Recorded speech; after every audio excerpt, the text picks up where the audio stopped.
Siin on kaart, mis näitab põgenikulaagreid Saksamaal tsoonide kaupa, nii et on Inglise tsoon, Prantsuse tsoon, Ameerika tsoon ja muidugi Vene tsoon.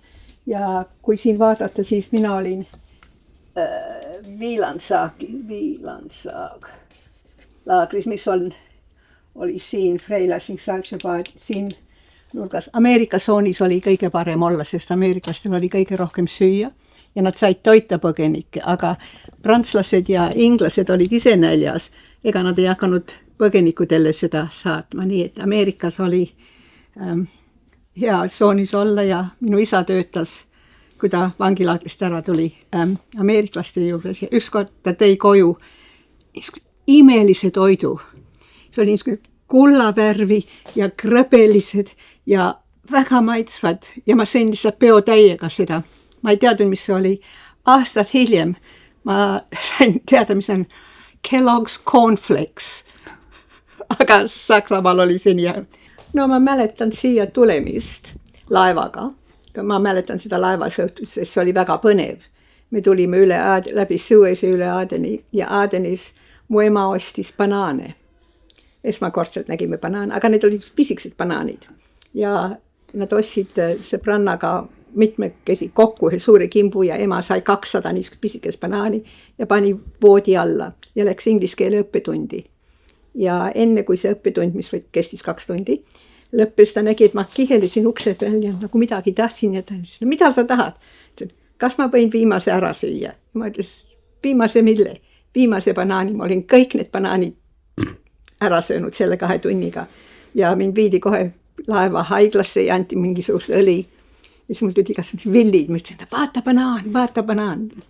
Ja ma mäletan üldse seda laeva peal ostmist, kus sa pidid nagu korviga raha alla ja meie korviga asjad tulid ülesse. Siis kui me Austraaliasse jõudsime, oli väga põnev, sest meie laev jõudis Adelaidi ja mu isa oli juba sääl. Ja isa tuli meile vastu ja laevad olid sel ajal. Nii teised laev oli kai, isa seisis kai peal, meie olime teisel pool laeva äärt, andis mulle nuku ja ma mäletan, suitsudega oli seal mingi mäng edastagasi. Ja siis meid viidi rongiga sinna vanas sõjaväelaagrisse, mis oli meil nagu läbikäigulaager. Ja kui me sõitsime sinna poole, isa väga uhkelt näitas emale käega. Vaata seda Liivamäge, seal on meie krunt, ma just ostsin meile krundi ja see oli keset. Nüüd ta ei ole Adelaidis nii kaugel ka, see oli keset mitte midagi ja mu ema hakkas nutma, sest ta oli Tallinna tüdruk ja see oli temale täitsa mõttetu. Aga me ainult olime laagris võib-olla 3 nädalat ja isa leidis meile korteri. Korterit peale sõda oli väga raske saada, eriti kui sul lapsi oli, sest lapsed ei sobinud kellegile. Ma mäletan, ma läksin kooli ja ema viis mu bussipeatusesse ja pani mind bussi peale, ema nutis ja mina nutsin. Ja naabrid 3 tüdrukud käisid samas koolis ja nädal aega hiljem ma ütlesin emale, ära enam tule, ma lähen Kilin, Colin ja Kaliniga. See oli, mida mu ema neid tüdrukud kutsus. Ja see oli juunis ja ma sain ainult matemaatika ja joonistamisega, sest ma ei rääkinud sõnagi inglise keelt. Aga detsembris ma tulin klassis esimeseks, sest selle aega oli mul keel selge. Sest kui sa oled ainukene, kes ei räägi, sa õpid väga kiiresti, sul ei ole kellegi teisega suhelda. Ja meie koolis oli 2 emigranti. Minu nimi oli Maie Talmet ja selle teise tüdruku nimi oli Tamara. Ma ei mäleta, M-iga hakkas nii, et mina olin MT ja TM. Ja umbes 20 aastat hiljem ta kihlus minu mehe tädipojaga, nii et me saime uuesti kokku. Aga nagu ma ei mäleta, et koolis mitte keele rääkimine mingit raskusi tegi. Ma tean, et see oli nii, aga nädal aega ma läksin naabritüdrukutega ja mitte emaga bussi peale. Ja meil olid küllaki palju eestlasi, kes elasid sealpool kandis, nii et laupäeva hommikul mina elasin kõige kaugemal. Naaberperekond oli ka eestlased. Et me läksime rongi peale, sõitsime 4 peatust, siis pistsime peaaknast välja ja selles peatust tuli järgmine eestlane peale ja nii me siis läksime Eesti Majja täienduskooli ja rahvatantsu ja skaute ja gaide tegema. Nii et mõnikord võib ütelda, et ei olnud nii hea. Ma mäletan, kui ma nagu emaga istusime bussis ja rääkisime eesti keelt ja siis naaber või eesistuja naine ütles speak English. Ma ei tea, nad alati arvasid, et me räägime nendest, ma kunagi ei saanud aru, milleks nad arvasid, et nad on nii põnevad ja huvitavad, et me nendest tahame rääkida. Ja eesti keel oli nagu salakeel, sa said seda rääkida ja ole päris kindel, et keegi ei saa aru. Ma olin kinos, seisime järjekorras sõbrannaga ja räägime eesti keeles. Vaatame, kes veel reas on ja mida me arvame nende kohta ja nii. Ja jääme vait ja kuskil meie ees inimesed räägivad eesti keeles edasi, nii et sa ei saa alati olla kindel, et keegi sinust aru ei saa. Aga ja meil, ma arvan see, et mul olid eesti naabrid ja et koolis oli ka eestlasi. See oli nagu enesestmõistetav, et esmaspäevas reedenis olid ingliskeelses koolis ja nädalalõpud olid Eesti majas, nii et see. Ja siis, kui me kõik ülikooli läksime, siis me läksime enam-vähem kõik 2 aasta jooksul ülikooli, siis me hoidsime kokku, aga Adelaidis on ülikooli lõpetajatel vähem töövõimalusi kui nagu suurlinnades. Nii et paljud lahkus, mina läksin Londoni, mõned läksid Melbourne'i, nii et, aga see, et me olime skautides ja guidides ja meil olid iga 3 aasta tagant suurlaagrid, kus me tutvusime ka Melbourne'i ja Sydney skautide ja guididega. Nii et meil on siiamaani sõprused sellest skaudi ajast ja kui ma Sydneysse tulin, siis ma tundsin väga vähe inimesi, aga kõik, keda ma tundsin, olid need endised skaudi ja guidi sõbrad. Nii et see ei olnud mulle väga võõras linn ja isegi praegu, kui mul vaja midagi teada on, siis ma kirjutan Mati Kiviväljale või nendele, keda ma nagu selles skaudi ja guidi liikumises tutvusin. Ja on tore, mul meeldib olla Austraalia eestlane või Eesti austraallane või mul meeldib olla mina, ma arvan, et see on kõige parem.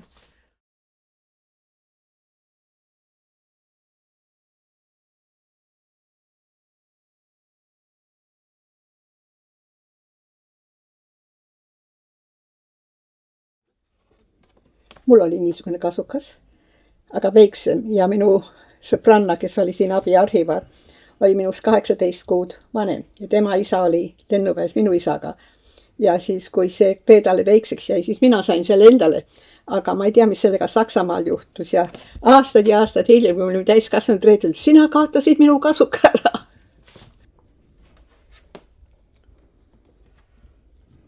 Et seal, see oli teistmoodi kui meie põgenikulaagrid, sest need näivad, et need olid kindlad kohad, inimesed olid seal kindlad aega, siis nad läksid kuhugi kas tööle või kolisid kuhugi mujale.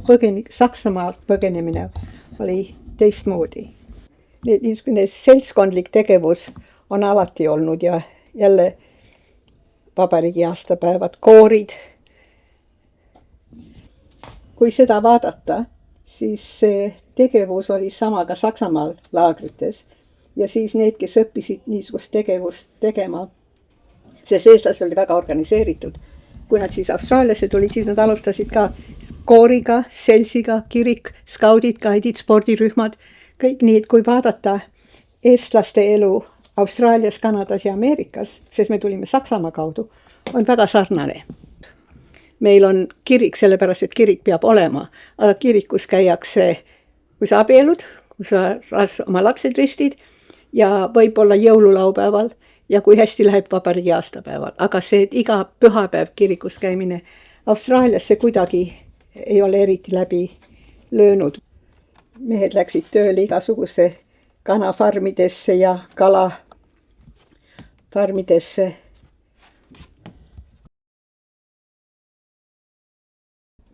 See oleneb, kuidas sa kasvasid. Minul oli niisugune kasvatus. Laupäeva hommikul Eesti kooli, peale Eesti kooli oli guidid, siis pühapäeval oli rahvatants, kõik aktused, ja neid oli palju sel ajal, siis kui sa skaut või guide olid, siis sa pidid alati lipupalves olema.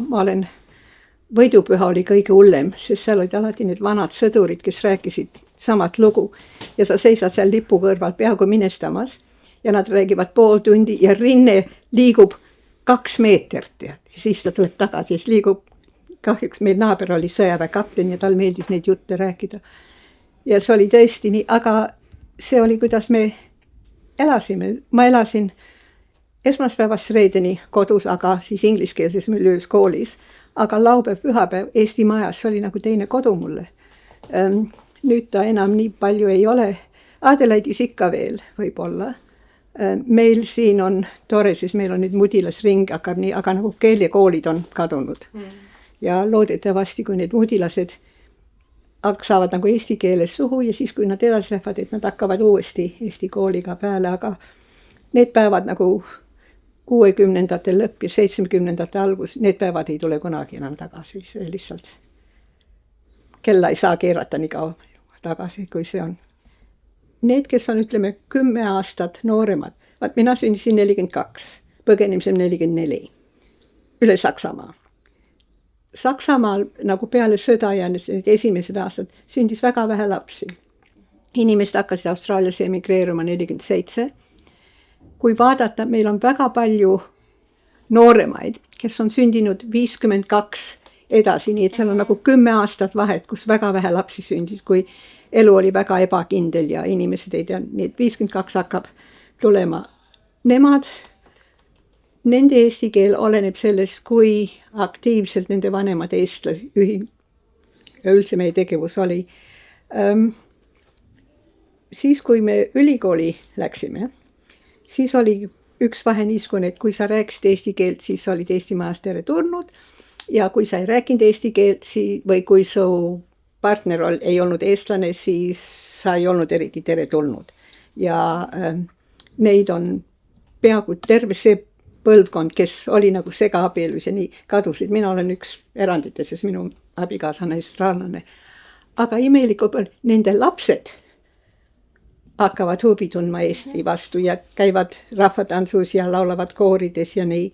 Ja see nagu üks kadunud põlvkond on, aga ta ei ole täitsa kadunud ja nende lapsed on väga huvitatud oma Eesti päritoluga.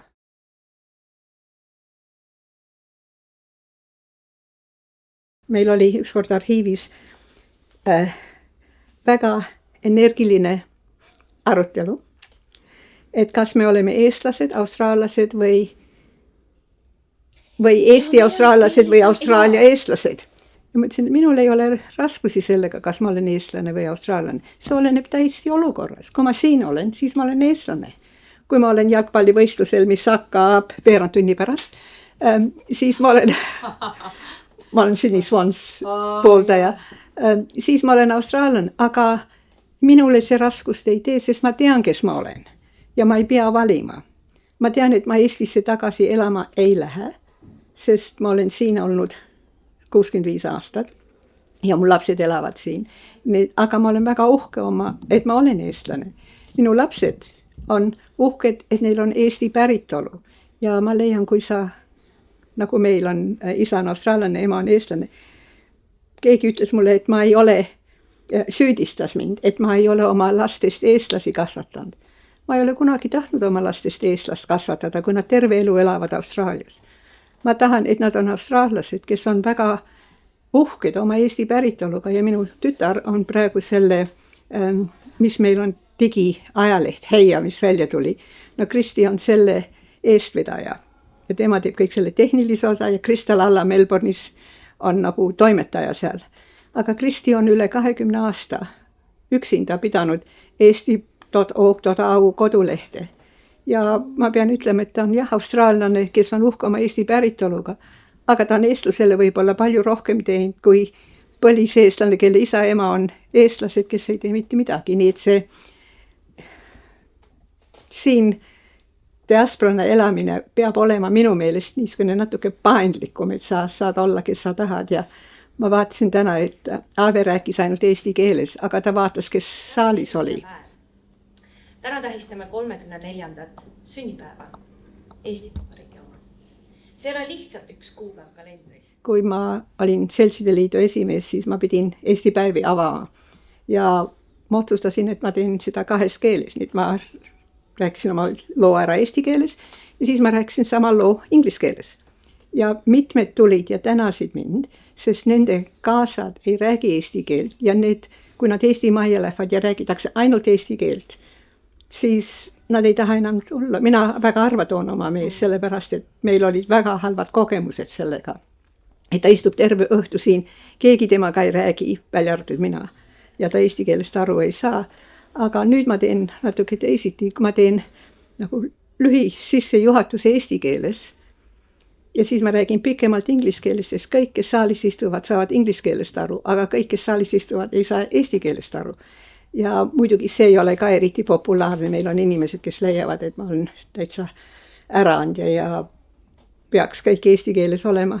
Aga kui sa seda nõuad, siis meie ühiskond kasvab, vajub kokku, meid on nii vähe, kes räägivad küllalt hästi eesti keelt, et kõik eesti keeles seda teha. Ja nagu meie uus arhivar, tema oli ka kaua aega Eesti ühiskonnas teemal ja ta räägib eesti keelt, aga raskustega. Aga tal on, mida rohkem ta siin on, eks ta paremini seda räägib.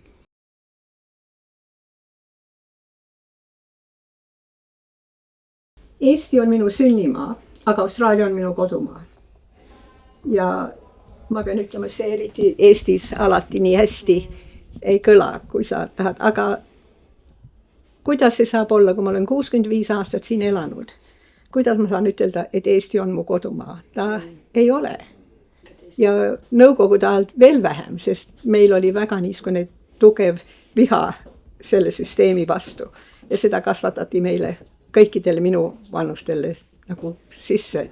Aga jaa, Austraalia on, minu kodu on siin, aga mu sünnikoht on seal, ma käin Eestis hea meelega. Seal on palju asju, mis mul meeldib, seal on mõned asjad, mis ma tunnen on meile võõras, sest mõnel on ikka nagu nõukogude aja maik juures, mis ei ole Austraalia moodi.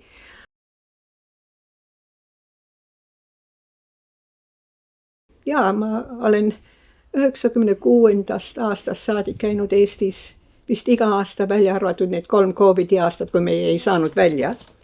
Ja siis 2019 ma vist käisin 3 korda. Mul oli tunne, et ma oleks võtnud oma magamiskoti kaasa ja jäänud. Aga nii et viimane kord, kui ma Eestis käisin, oli 2019 laulupeol. Ja ma ei tea, kas järgmine aasta lähme või mitte, oleneb, kuidas tuju on reisida.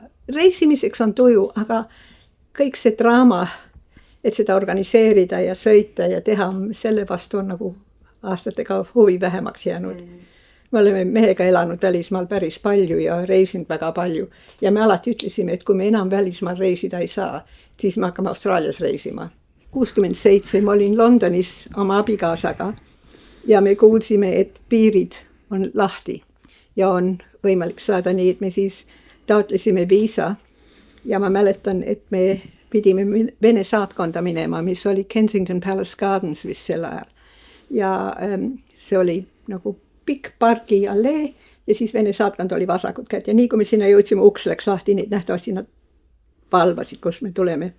Ja Londoni saatkonnas oli igast Vene riigist üks ja 3. sekretär oli eestlane. Nii et me rääkisime temaga ja ta oli väga huvitav inimene ja tuli välja, et tema abikaasa ja minu tädi olid Leningradi ülikoolis raamatukogu pidamist koos õppinud. Ja ta ütles mulle, et teda huvitab, mida ma arvan Eestist, et ma tuleks tagasi Pääle külaskäiku.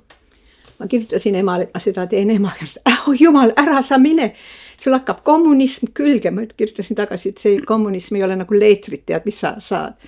Aga ma pean ütlema, et see oli natukene kõhe tunne, sest minu Austraalia passis oli leht, mis ütles, et see pass kaitseb mind igal pool, välja arvatud minu sünnimaal.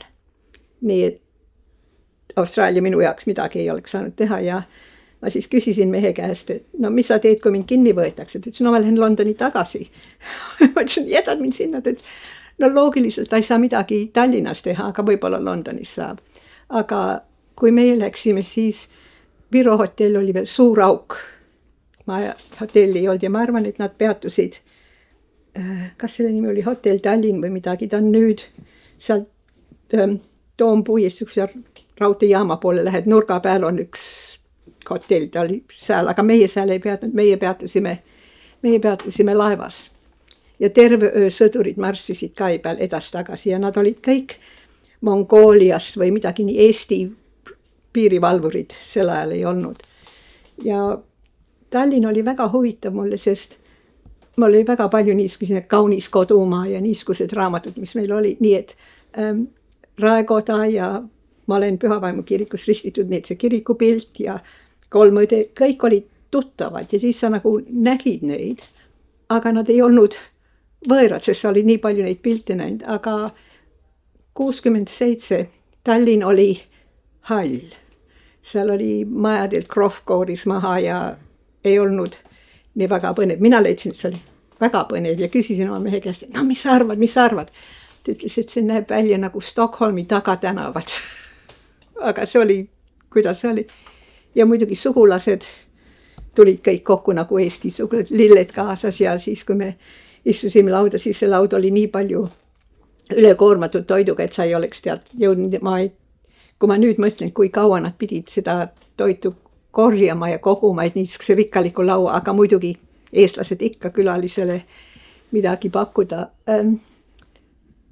Ma mäletan, mu ema kirjutas tädile, et kas sa ei arva, et Maie räägib head eesti keelt? Ja tädi kirjutas tagasi, et no muidugi räägib eesti keelt, mis keelt ta peaks siis rääkima. Aga nii kui need aastad tulid ja eriti Ameerikast tuli väga palju rohkem külalisi kui Austraaliast ja siis nad said aru, et kõik Eesti päritoluga inimesed ei räägi enam eesti keelt. Ja me käisime nagu suur mesilase parv läbi linna, aga mulle öeldi mitte rääkida.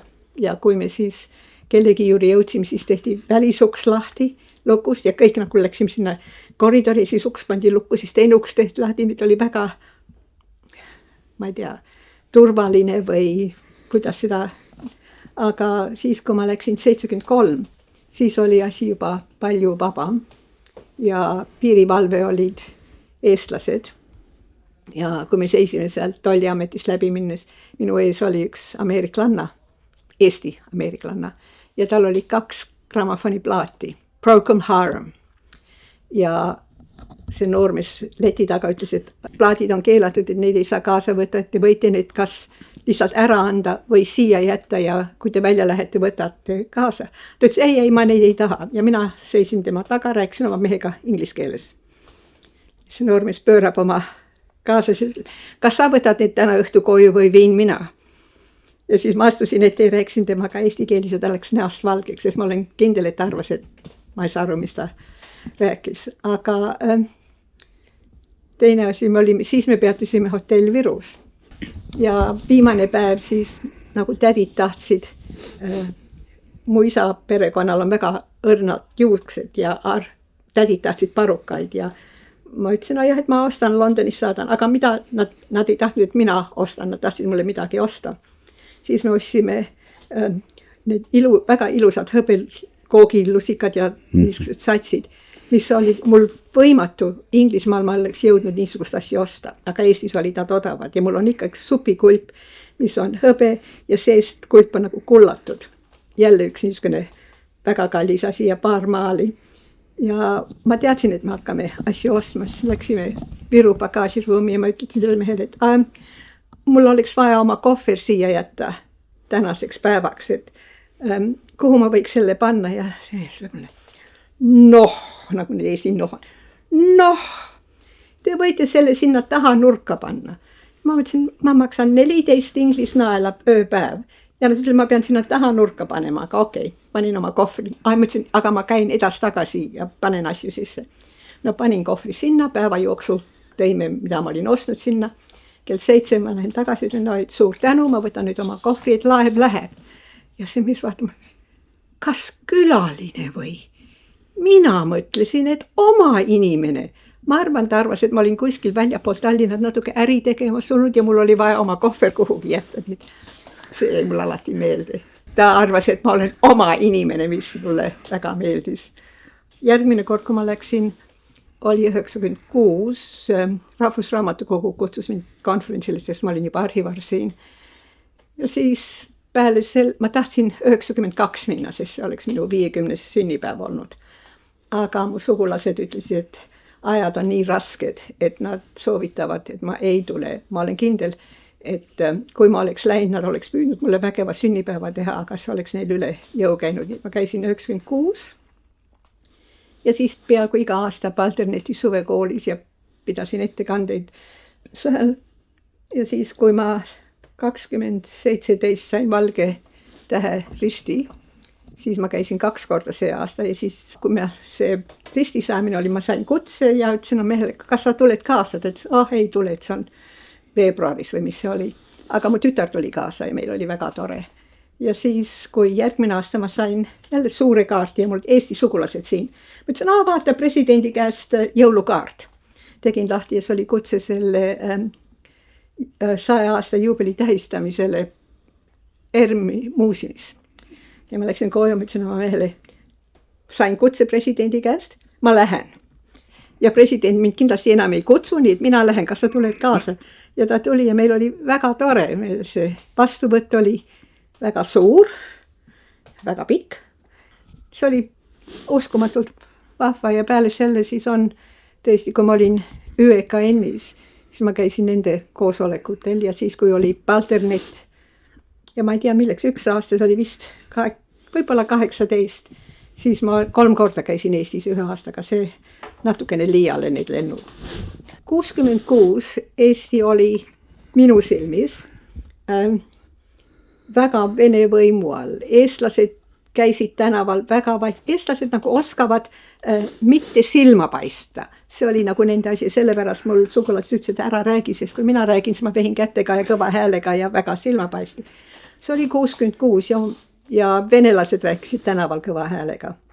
73 ja Tallinn oli hall. 73 oli rohkem autosid, tänavapilt oli palju kirevam ja eestlased olid nagu natuke julgemad. Ja muidugi 96, kui ma läksin, no siis Eesti oli juba vabariik ja väga kiiresti nagu arhiivindusmaailmas ja nii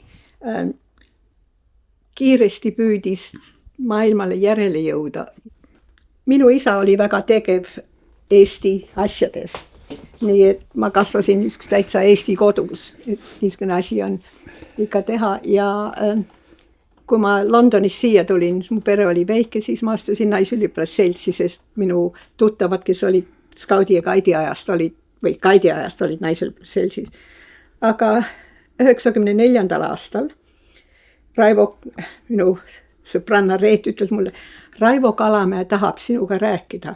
Raivo Kalamäe oli niisugune vanem siin võib-olla, igatpidi, no riigivanem ta ei ole, aga ta oli tuntud ja mitmes organisatsioonis päris tähtis inimene. Ja me teadsime, et kui Raivo Kalamäe tahab sinuga rääkida, see tähendab tööd. Ta on niisama jutuaja ja siis ta pakkus mulle selle arhivari koha.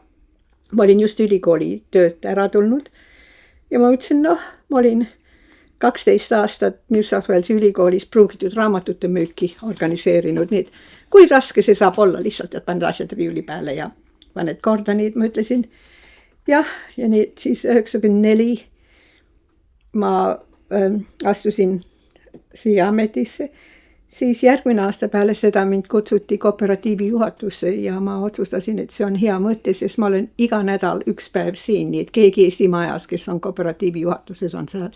Nii et ma olin siis 16 aastat kooperatiivi juhatuses, viimased 2 aastat esimehena ja vahepeal siis ma olin Eesti Päevade üldjuht aasta 2000 ja siis Seltside Liidu esimees 2015–17 ja see võib-olla ongi, mida ma olen teinud 1 aasta seltsi juhatuses, aga see oli ainult aasta sellepärast, et ma olin kooperatiivi esimees. Ma muidu ei ole seltsi juhatuses olnud. Ja püüan teha oma panuse eestlusele siin, mitte et see mingisugune raske töö on, ma ainult teen neid asju, mis mul meeldib teha ja teen neid rõõmuga.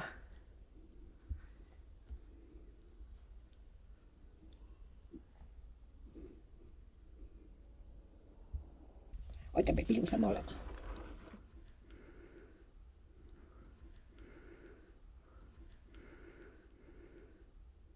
Võin selle küll ilusti siia. See oli 2017 ma sain selle eestluse, ma ei mäleta, kuidas see väljend on. Eestluse edustamine Austraalias või mingisugune niisugune asi oli selle jaoks. Ja ma pean ütlema, ma olen väga uhke, et ma selle sain. Väga üllatunud, aga väga uhke, sest niisuguse asjade saamine alati ei ole neid inimesed, kes seda väärivad. Meil on palju inimesi, kes oleks selle teeninud ja ei saanud ja nüüd on surnud. Nii et see, et ma selle sain, teeb mulle palju rõõmu.